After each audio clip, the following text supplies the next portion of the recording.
நம்ம வந்து social welfare and woman எம்பவர்மெண்ட்டோட சாதனைகளை தான் பார்த்துட்ருக்கோம்.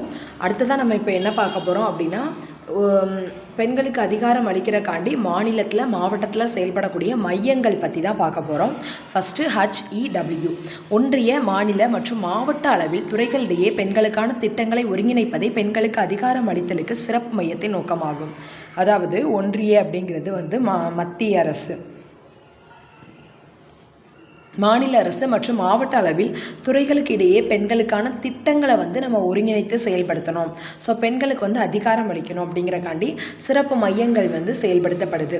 ஃபஸ்ட்டு ஒருங்கிணைந்த சேவை மையம். மாநிலத்தில் தற்பொழுது 39 ஒருங்கிணைந்த சேவை மையங்கள் செயல்படுகின்றன. ஸோ மாவட்டத்துக்கு ஒன்றுன்ற விதத்தில் 39 ஒருங்கிணைந்த சேவை மையங்கள் வந்து நம்மளுடைய மாநிலத்தில் செயல்படுதான். பாலினம் சார்ந்த துன்புறுத்தல் மற்றும் குடும்ப வன்முறையால் பாதிக்கப்பட்ட பெண்களுக்கு தற்காலிக தங்கும் வசதி, மருத்துவ உதவி, உளவியல் ஆலோசனை, இலவச சட்ட உதவி, காவல் உதவி மற்றும் ஆற்றுப்படுத்தல் ஆகிய சேவைகள் வழங்கிட மாவட்ட அரசு தலைமை மருத்துவமனை, மருத்துவக் கல்லூரி மருத்துவமனை வளாகத்தில் தனி கட்டிடத்தில் ஒருங்கிணைந்த சேவை மையங்கள் செயல்படுத்தப்பட்டு வருகின்றன. ஸோ என்ன சொல்லியிருக்காங்களாம், ஃபஸ்ட்டு ஒருங்கிணைந்த சேவை மையம், அதாவது ஒன்றியம் மாநில மாவட்ட பெண்களுக்கான திட்டங்களை வந்து ஒருங்கிணைக்கிறது தான் இந்த பெண்களுக்கு அதிகாரம் அளித்தலுக்கான சிறப்பு மையத்தோட நோக்கமாக இருக்குது. ஸோ ஒருங்கிணைந்த சேவை மையம் இதான் ஃபஸ்ட்டு. நம்மளுடைய மாநிலத்தில் 39 ஒருங்கிணைந்த சேவை மையம் இருக்குமா. இது எங்கெல்லாம் இருக்குது அப்படின்னு பார்த்தோன்னா, ஒவ்வொரு மாவட்டத்தில் இருக்கக்கூடிய தலைமை மருத்துவமனை இருக்கும் இல்லையா, அந்த வளாகத்திலே ஒரு சிறப்பு சேவை மையமாக அமைக்கப்பட்டிருக்கும். பாலினம் சார்ந்த துன்புறுத்தல், குடும்ப வன்முறையால் பாதிக்கப்பட்ட பெண்களுக்கு ஒரு தற்காலிக தங்கும் வசதி, மருத்துவ உதவி, உளவியல் ஆலோசனை, இலவச சட்ட உதவி கொடுப்பாங்க, காவல் உதவி, ஆற்றுப்படுத்துதல் வழங்கிட மாவட்ட அரசு தலைமை மருத்துவமனை, மருத்துவ கல்லூரி மருத்துவமனை வளாகத்தில் தனி கட்டிடத்தில் ஒருங்கிணைந்த சேவை மையங்கள் செயல்படுத்தப்பட்டு வருகின்றன. மகளிர் உதவி எண். ஸோ இந்த எண்ணெலாம் வந்து இப்போ ஃபேமஸாக நமக்கு வந்து டிஎன்பிஎஸ்சியில் ரிப்பீட்டட் கொஸ்டினாக வருது இல்லையா. ஸோ மகளிர் உதவி எண்கள் ஃபஸ்ட்டு 181. பெண் நம்ம வந்து 108 படிச்சிருக்கோம். இது வந்து 181.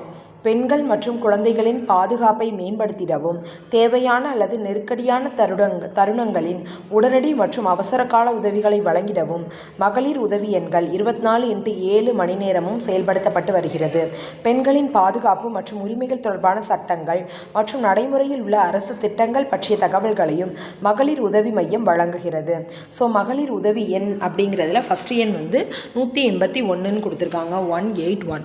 பெண்கள் மற்றும் குழந்தைகளோட பாதுகாப்பை வந்து மேம்படுத்தணும், தேவையான அல்லது நெருக்கடியான தருணங்களில் உடனடியான அவசர கால உதவியை வந்து கண்டிப்பாக வழங்கணும் அப்படிங்கிறக்காண்டியே இந்த நம்பர் வந்து செயல்படுத்தப்படுது. ஸோ 24 மணி நேரமும் வாரத்தில் 7 நாளுமே இது வந்து செயல்பாட்டில் இருக்குது.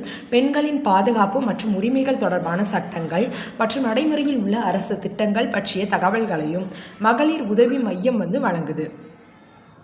அரசு சேவை இல்லங்கள்.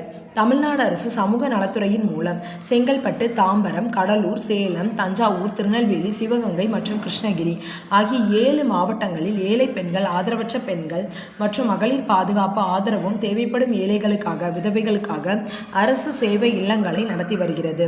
ஸோ அரசு சேவை இல்லங்கள் அப்படிங்கிறது என்னதுன்னா, தமிழ்நாடு அரசு சமூக நலத்துறை மூலமாக தான் இந்த அரசு சேவை இல்லங்கள் வந்து நடத்தப்படுது. ஸோ செங்கல்பட்டு, தாம்பரம், சென்னையில், கடலூர், சேலம், தஞ்சாவூர், திருநெல்வேலி, சிவகங்கை, கிருஷ்ணகிரி இந்த 7 மாவட்டங்களில் மட்டும். ஸோ செங்கல்பட்டு, தாம்பரம், சென்னை, அதுபோக கடலூர், சேலம், தஞ்சாவூர், திருநெல்வேலி, சிவகங்கை, கிருஷ்ணகிரி. ஸோ இந்த 7 மாவட்டங்கள்லையும் ஏழை பெண்கள், ஆதரவற்ற பெண்கள், பாதுகாப்பு ஆதரவு தேவைப்படக்கூடிய விதவைகள் இவங்களுக்காண்டி அரசு சேவை இல்லங்கள் வந்து நடத்தப்படுது. இந்த சேவை இல்லங்கள் உள்ளுறைவோர்களுக்கு தங்குமிடம், உணவு, கல்வி, மருத்துவ வசதிகள், கல்வி, சுற்றுலா மற்றும் தொழில் பயிற்சி ஆகியவற்றை வழங்குகின்றன. மேலும் ஆங்கில திறன் வளர்ப்பு, கணினி பயிற்சி, ஆலோசனை மற்றும் தொழில் வழிகாட்டுதல் ஆகிய சேவைகளும் சேவை இல்லங்களில் உள்ள உள்ளுறைவோர்களுக்கு வழங்கப்பட்டு வருகிறது. ஸோ சப்போஸ் ஒரு ஏழையோ, ஒரு ஆதரவற்ற பெண்ணோ, ஒரு பாதுகாப்பு தேவைப்படக்கூடிய விதவையோ இந்த அரசு சேவை இல்லங்களில் போய் ஜாயின் பண்ணாங்க அப்படின்னா, அங்கே உள்ளுறைவோர்களுக்கு, அதாவது உள்ளே தங்கக்கூடிய அந்த பெண்களுக்கு தேவையான தங்கும் இடம், ஃபஸ்ட்டு உணவு, கல்வி, மருத்துவ வசதி, கல்வி, சுற்றுலா, தொழில் பயிற்சி எல்லாமே கொடுக்காங்க. அது கூடயே சேர்த்து ஆங்கில திறன் வளர்ப்பு, கணினி பயிற்சி, ஆலோசனை, தொழில் வழிகாட்டுதல், இது எல்லா வசதியுமே செஞ்சு கொடுத்து அவங்களோட வாழ்வாதாரத்தையே உயர்த்தி கொடுக்காங்க. ஸோ சேவை இல்லங்களில் உள்ள உள்ளுறைவோர்களுக்கு இது எல்லா சேவைகளுமே வழங்கப்பட்டு வருகிறது. அரசு சேவை இல்லங்கள் தங்கி 12ஆம் வகுப்பு முடித்து உயர்கல்வி பயிலும் மாணவிகளை ஊக்கப்படுத்தும் வகையில் தொழிற்கல்வி பயின்றிட 50,000 மற்றும் பட்டம் பட்டய படிப்பு 30,000 அரசால் நிதியுதவி வழங்கப்பட்டு வருகிறது. அரசு சேவை இல்லங்களில் போய் தங்குற குழந்தைகள் இருப்பாங்க இல்லையா, அந்த குழந்தைகள் வந்து 12th முடிச்சிட்டாங்க, அதுக்கு மேலே காலேஜ் படிக்கணும் அப்படின்னா தொழிற்கல்வி படித்தா 50,000, அது போக அவங்க வந்து என்னது ஒரு பட்டய படிப்பு படித்தாங்கன்னா 30,000 உங்களுக்கு கிடைக்கும் பெனிஃபிட்டாக. பணிபுரியும் மகளிருக்கான அரசு விடுதிகள், தொழில் மயமாதல் மற்றும் நகரமயமாதல் ஆகியவை நகரங்களில் இளம் பெண்களுக்கான வேலை வாய்ப்புகளை உருவாக்கியுள்ளது. எனவே அவர்கள் தங்கள் வீடுகளை விட்டு வெளியிடங்களில் தங்க வேண்டிய தேவை உள்ளது. ஸோ தொழில் மயமாதல், நகரமயமாதல், இப்போ சிட்டியில் அந்த நகரங்களில் இளம் பெண்களுக்கு வந்து ஏராளமான வேலை வாய்ப்புகள் வந்து பெருகி இருக்குது. எனவே அவர்கள் அவங்க வீடுகளை விட்டுட்டு வெளியிடங்களில் வந்து தங்க வேண்டிய தேவை வந்து அவங்களுக்கு தன்னால் உதயமாகுது. இது பணியிடங்களுக்கு அருகில் குறைந்த கட்டணத்தில் மற்றும் பாதுகாப்பான விடுதிகளில் பணிபுரியும் இடங்களுக்கு அருகே கண்டறியும் அவசியத்தை அதிகரிக்கிறது. ஸோ அவங்க வந்து குறைவான கட்டணத்தில் பாதுகாப்பான விடுதிகளை வந்து பணிபுரியும் இடங்களுக்கு பக்கத்துலேயே கண்டுபிடிக்க வேண்டியது ரொம்ப அவசியமாக இருக்குது. இத்தேவையை பூர்த்தி செய்வதற்கு மாநிலத்தில் 18 மாவட்டங்களில் 28 பணிபுரியும் மகளிருக்கான அரசு விடுதிகள் செயல்படுத்தப்படுகிறது. 18 இம்பார்ட்டனான நல்ல நகர்மயமான வேலைவாய்ப்பு அதிகமாக இருக்கக்கூடிய மாவட்டங்களில் 28 பணிபுரியும் மகளிருக்கான அரசு விடுதிகள் வந்து நடத்தப்படுது. இதில் மேக்சிமம் நிறையா சென்னையில் தான் இருக்கும் இல்லையா, சென்னை, கோவை. ஸோ இம்பார்ட்டனான மாவட்டங்கள்லாம் நமக்கு வந்து அதிகபட்சமாக பணிபுரியும் மகளிருக்கான அரசு விடுதிகள் வந்து நடத்தப்படுது. அப்புறம் தமிழ்நாடு பணிபுரியும் மகளிர் விடுதிகள் நிறுவனம், தமிழ்நாடு பணிபுரியும் மகளிர் விடுதிகள் நிறுவனம் சிறப்பு திட்ட சாதனமாக ஸ்பெஷல் பர்பஸ் வெஹிக்கிள் கடந்த 2018-19 நிதியாண்டில் நிறுவனங்கள் சட்டம் 2013 படி உருவாக்கப்பட்டது. இந்த நிறுவனம் மகளிர் தங்கும் விடுதிகள், குழந்தைகள் காப்பகங்கள், முதியோர் இல்லம், குழந்தைகள் பராமரிப்பு நிறுவனம் ஆகியவற்றிற்கு நவீன வசதிகள் உடைய உட்கட்டமைப்பு அமைத்தல், மேலாண்மை மற்றும் பராமரிப்பு ஆகியவற்றை ஏற்று நடத்துகிறது. இத்திட்டத்தின் நோக்கமானது வீட்டை விட்டு விலகி பணிக்காக வரும் பெண்களுக்காக தங்கும் விடுதிகளை கட்டி பாதுகாப்பு மற்றும் இனிமையான சூழலுடன் கூடிய விடுதிகளை குறைந்த கட்டணத்தில் ஏற்படுத்தி தருவதாகும். விடுதிகளை உருவாக்குதல், புதுப்பித்தல், வடிவமைத்தல், கட்டுதல், மேம்படுத்தல், செப்பனிடுதல் ஆகியவற்றை இந்த நிறுவனம் செய்து வருகிறது. ஸோ என்ன சொல்லியிருக்காங்க, தமிழ்நாடு பணிபுரியும் மகளிர் விடுதிகளில் இப்போ 2013 நிதியாண்டு சட்டம் போட்டிருக்காங்க. கடந்த 2018-19 நிதியாண்டின் நிறுவனங்கள் சட்டம் 2013 படி உருவாக்கப்பட்டது. இந்த நிறுவனம் மகளிர் தங்கும் விடுதிகளோடு சேர்த்து குழந்தை காப்பகங்கள், முதியோர் இல்லம், குழந்தைகள் பராமரிப்பு நிறுவனம், நவீன வசதியுடைய உட்கட்டமைப்பு அமைத்தல், மேலாண்மை மற்றும் பராமரிப்பு ஆகியவற்றை ஏற்று நடத்துகிறது. திட்டத்தின் நோக்கமானது வீட்டை விட்டு விலகி பணிக்காக வரக்கூடிய பெண்களுக்கு தங்கும் விடுதிகளை கட்டி பாதுகாப்பு மற்றும் இனிமையான சூழலோட அவங்களுக்கு வந்து நடத்தி தருது குறைவான கட்டணத்தில். ஸோ இது மூலமாக புதுப்பித்தல், வடிவமைத்தல், கட்டுதல், மேம்படுத்தல், செப்பனிடுதல் ஆகியவற்றை இந்த நிறுவனம் செய்து வருகிறது அப்படின்னு சொல்லி முடிச்சிட்டாங்க. ஸோ ஒழுக்குநெறி அச்சுறுத்தலுக்கு உள்ளான பாதிக்கப்பட்ட பெண்கள் மகளிர் காப்பகங்கள், பாதுகாப்பு இல்லங்களில் தங்க வைக்கப்படுகின்றனர். இவ்வாறு பாதிக்கப்பட்ட பெண்கள் ஒழுக்க நெறி பிறழ்தல் தடுப்பு சட்டம் 1956 கீழ் நீதிமன்ற ஆணையின்படி இக்காப்பகங்களில் அனுமதிக்கப்படுகின்றனர்.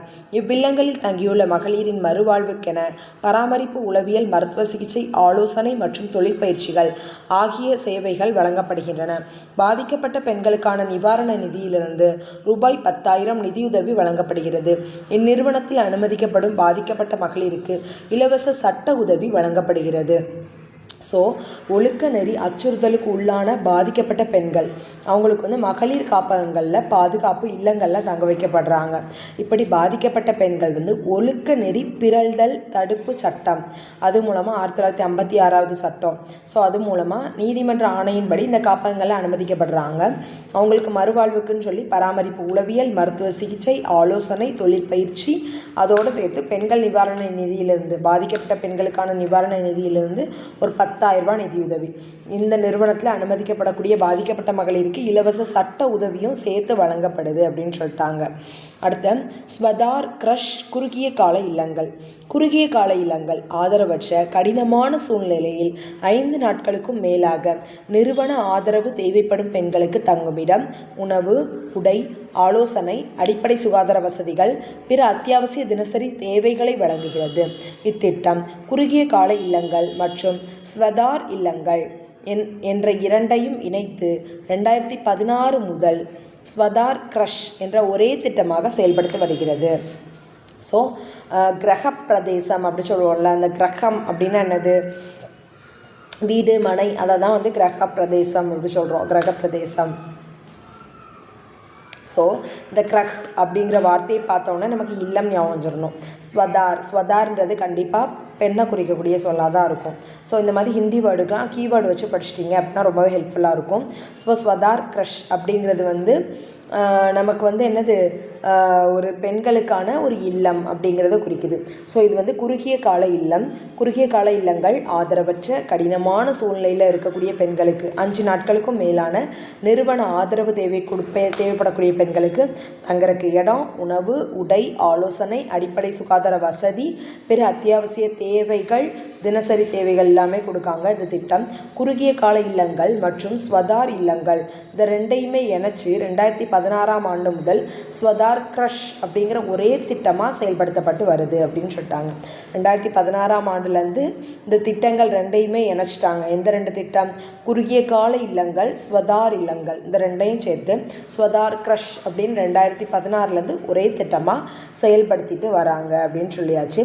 குறுகிய கால இல்லங்கள் திட்ட புதிய வழிகாட்டுதல்களின் படி தொண்டு நிறுவனங்களால் நடத்தப்படுகிறது. இவ்வில்லங்களில் ஒரு இல்லத்தில் 50 பெண்கள் அதிகபட்சமாக 3 வருடங்கள் தங்கலாம்.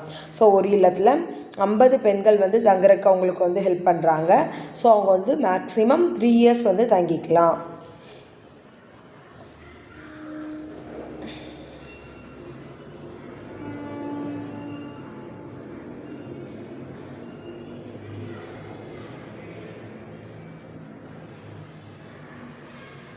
அடுத்தது உஜ்வாலா அப்படிங்கிறது வணிக ரீதியான பாலியல் சுரண்டல்களுக்கு உள்ளான பெண்கள் மற்றும் குழந்தைகளை கடத்துவது மனித உரிமைகளுக்கு எதிரான குற்றமாகும். ஸோ காசுக்காண்டி ஒரு பாலியல் சுரண்டலுக்காக பெண்கள் மற்றும் குழந்தைகளை வந்து கடத்துறது மனித உரிமைகளுக்கு எதிரான குற்றம். ஸோ பாதிக்கப்பட்டவர்களின் பாதுகாப்பு மற்றும் முறையான மறுவாழ்வை உறுதிப்படுத்த உஜ்வாலா திட்டம் மற்றும் மத்திய மாநில உதவியுடன் செயல்படுத்தப்படுகிறது. இது வணிக பாலியல் சுரண்டலுக்காக கடத்தலுக்காக ஆளானவர்களை கடத்தல் தடுப்பு, மீட்பு, மறுவாழ்வு மற்றும் மீண்டும் ஒருங்கிணைக்கும் ஒரு விரைவான திட்டமாகும். ஸோ இது வந்து ஒரு வணிக பாலியல் சுரண்டலுக்காண்டி நிறையா பேர் வந்து கடத்தப்படுறாங்க. தடுப்பு, மீட்பு, மறுவாழ்வு, மீண்டும் ஒருங்கிணைக்கும் ஒரு விரிவான திட்டமாக இருக்குது. ஸோ இந்த திட்டம் சக்தி சதன் என்ற பெயரில் மிஷன் சக்தியின் கீழ் கொண்டு வரப்பட்டுள்ளது. ஸோ மிஷன் சக்தி நம்ம ஆல்ரெடி பார்த்தோம் இல்லையா? ஸோ அந்த மிஷன் சக்திக்கு கீழே இந்த உஜ்வாலா திட்டமும் என்ன பண்ணுது, கொண்டு வரப்பட்டிருக்கு. என்னதுன்னா சக்தி சதன் அப்படிங்கிற பேரில் கொண்டு வரப்பட்டிருக்கு அப்படின்னு சொல்லிட்டாங்க. இதான் சக்தி இயக்கம். சக்தி இயக்கத்தில் என்ன சொல்லியிருக்காங்க? பாதிக்கப்பட்ட பெண்களுக்கு உடனடி பாதுகாப்பை கொடுக்கறது, இந்த சுரண்டல் பாலியல் சுரண்டலுக்கு உள்ளான பெண்களுக்கு வந்து உள்ள பாதுகாப்பை கொடுக்கறது தான் என்னது, சக்தி திட்டம். ஸோ அந்த சக்தி திட்டத்தோடு இந்த திட்டமும் வந்து ஒருங்கிணைக்கப்பட்டிருக்கு. இந்த திட்டம் உஜ்வாலா திட்டமும். வணிக ரீதியான பாலியல் சுரண்டலுக்கான பெண்கள் மற்றும் குழந்தைகளை கடத்துவது மனித உரிமைகளுக்கு எதிரான குற்றமாக இருக்குது. ஸோ பாதிக்கப்பட்டவர்களின் பாதுகாப்பு மற்றும் முறையான மறுவாழ்வை உறுதிப்படுத்திட உஜ்வாலா திட்டம் மற்றும் மத்திய மாநில உதவியுடன் செயல்படுத்தப்படுது. இது வணிக பாலியல் சுரண்டலுக்காண்டி கடத்தலுக்காண்டி ஆளானவர்கள் கடத்தல் தடுப்பு, மீட்பு, மறுவாழ்வு, மீண்டும் ஒருங்கிணைக்கும் ஒரு விரிவான திட்டமாக செயல்படுத்தப்படுது. இந்த திட்டம் சக்தி சதன் என்ற பேரில் மிஷன் சக்தியின் கீழ் கொண்டு வரப்பட்டுள்ளது. ஸோ மிஷன் சக்தி கேட்காமச்சில் இந்த உஜ்வாலாவையும் கூட சேர்த்து எழுதி இது வந்து சக்தி சதன் அப்படிங்கிற பேரில் மிஷன் சக்திக்கு கீழே இணைக்கப்பட்டிருக்கு அப்படின்னு சொல்லி முடிச்சிடலாம். வணிக ரீதியான பாலியல் சுரண்டலுக்கான பெண்கள் மற்றும் குழந்தைகளை கடத்துவது மனித உரிமைகளுக்கு எதிரான குற்றமாக இருக்குது. ஸோ பாதிக்கப்பட்ட பெண்களுக்கு வந்து மறுவாழ்வு கொடுக்கணும். அதுதான் உஜ்வாலா திட்டம்னு சொல்கிறோம். மத்திய மாநில உதவியோடு இது செயல்படுத்தப்படுது. வணிக பாலியல் சுரண்டலுக்காண்டி கடத்தலுக்கு ஆளான பெண்கள் வந்து கடத்தல் தடுப்பு, மீட்பு, மறுவாழ்வு, மீண்டும் ஒருங்கிணைக்கும் விரிவான திட்டமாக இந்த உஜ்வாலா திட்டம் செயல்படுத்தப்படுது. இப்போ வந்து மிஷன் சக்தி அப்படிங்கிற திட்டத்துக்கு கீழே சக்தி சதன் அப்படிங்கிற பேரில் இந்த உஜ்வாலா திட்டம் வந்து இணைக்கப்பட்டிருக்கு. தமிழ்நாடு மகளிர் ஆணையம், மாநில மகளிர் ஆணையம். தமிழ்நாடு மாநில மகளிர் ஆணையம் ஒரு சட்ட ரீதியான அமைப்பாக 1993 ஆண்டு முதல் செயல்படுத்தப்பட்டு வருகிறது. தமிழ்நாடு மாநில மகளிர் ஆணையம் தலைவர் மற்றும் 7 உறுப்பினர்களுடன் 2022 ஆண்டு மறுகட்டமைக்கப்பட்டு சிறந்த முறையில் செயல்பட்டு வருகிறது. அரசியலமைப்பு மற்றும் பிற சட்டங்களின் கீழ் பெண்களை பேணுவதற்கு ஏற்படுத்தப்பட்ட பாதுகாப்பு அமைப்புகள் தொடர்பான பொருள் குறித்து விசாரணை மேற்கொள்ளுதல் மற்றும் பரிசீலனை செய்கின்ற பணியையும் மகளிர் ஆணையம் மேற்கொள்கிறது. ஸோ தமிழ்நாடு மாநில மகளிர் ஆணையம் அப்படிங்கிறது வந்து ஒரு சட்ட ரீதியான அமைப்பாக எந்த வருஷம் கொண்டு வரப்பட்டுச்சு? 1993 ஆண்டு முதல் செயல்படுத்தப்பட்டு வருகிறது.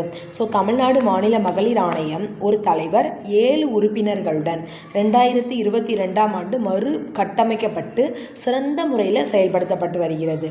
அரசியலமைப்பு மற்றும் பிற சட்டங்களின் கீழ் பெண்களை பேணுவதற்கு ஏற்படுத்தப்பட்டுள்ள பாதுகாப்பு அமைப்புகள் தொடர்பான பொருள் குறித்து விசாரணை மேற்கொள்ளுதல் பரிசீலனை செய்கின்ற பணியையும் இந்த மகளிர் ஆணையம் செய்யுது.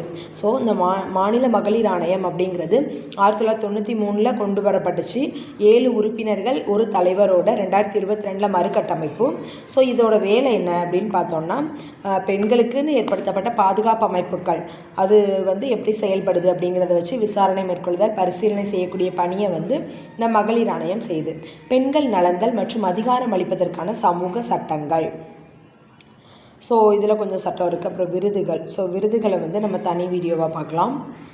திட்டம் அதெல்லாம் தனியாக பார்க்கலாம்.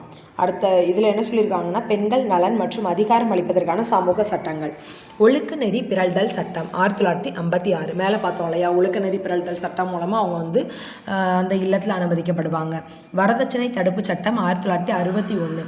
குடும்ப வன்முறையிலிருந்து பெண்களை பாதுகாக்கும் சட்டம் 2005 மற்றும் விதிகள் 2006. பணிபுரியும் இடங்களில் பாலியல் வன்முறைகளிலிருந்து பெண்களை பாதுகாக்கும் தடுப்பு தடை மற்றும் தீர்வு சட்டம் 2013. தீர்வு சட்டம் தான் அது. ஸோ வரதட்சணை தடுப்பு சட்டம் 1961. ஒழுக்க நெறி பிறழ்தல் சட்டம் வந்து 1956. குடும்ப வன்முறையிலிருந்து பெண்களை பாதுகாக்கும் சட்டம் 2005 மற்றும் விதிகள் 2006. பணிபுரியும் இடங்களில் பாலியல் வன்முறைகளிலிருந்து பெண்களை பாதுகாக்கக்கூடிய தடுப்பு தடை மற்றும் தீர்வு சட்டம் வந்து 2013. ஸோ ஒழுக்கநெறி பிறழ்தல் சட்டம் 1956, வரதட்சணை தடுப்பு சட்டம் 1961, குடும்ப வன்முறையிலிருந்து பெண்களை பாதுகாக்கும் சட்டம் 2005 மற்றும் 2006. குடும்ப வன்முறையிலிருந்து பெண்களை பாதுகாக்கக்கூடிய சட்டம் என்னது? 2005 மற்றும் 2006. ஒரு குடும்பம்னாலே 5 மெம்பர் 6 மெம்பர் இருக்காங்க. அப்படி இருக்கிற குடும்பத்தில் தான் வன்முறையே வரும் அப்படின்னு ஞாபகம் வச்சுக்கோங்க. அதாவது மாமியார் அப்படிலாம் இருந்தாங்கன்னா பிரச்சனை வரும் இல்லையா? ஸோ 2005 2006 5 மெம்பர் 6 மெம்பர் ஆகிட்டாங்க அப்படின்னாலே அது குடும்ப வன்முறை கண்டிப்பாக வந்துடும். ஸோ அதுலேருந்து பாதுகாக்கக்கூடிய சட்டம். வரதட்சணை தடுப்பு சட்டம். நீ என்ன தான் உங்கள் அம்மா வீட்டிலேருந்து 6 மடங்கு கொண்டு வந்தால் கூட எக்ஸ்ட்ரா 1 மடங்கு வாங்கிட்டு வான்னு சொல்லுவாங்க. ஸோ 6(1) வரதட்சணை தடுப்பு சட்டம் எங்கே அப்படிங்கிறது 1961.